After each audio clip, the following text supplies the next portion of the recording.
ایک مرتبہ آپ صلی اللہ علیہ وسلم کی محفل میں یہ بات چل پڑی کہ دنیا کی سب سے بہترین عورت کون سی ہے۔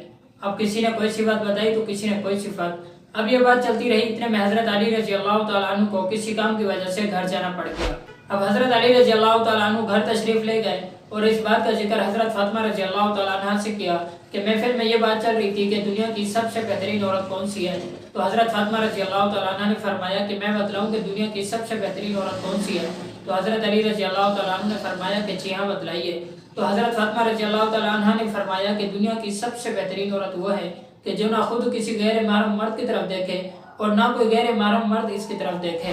اب جب حضرت علی رضی اللہ تعالیٰ عنہ دوبارہ محفل میں تشریف لائے تو آپ صلی اللہ علیہ وسلم سے فرمایا کہ میری اہلیہ نے بتایا ہے کہ دنیا کی سب سے بہترین عورت وہ ہے کہ جو نہ خود غیر محرم مرد کی طرف دیکھے اور نہ کوئی دوسرا غیر محرم مرد اس کی طرف دیکھے۔ تو آپ صلی اللہ علیہ وسلم کو یہ جواب اتنا پسند آیا کہ آپ صلی اللہ علیہ وسلم نے فرمایا کہ فاطمہ تو میری جگر کا ٹکڑا ہے۔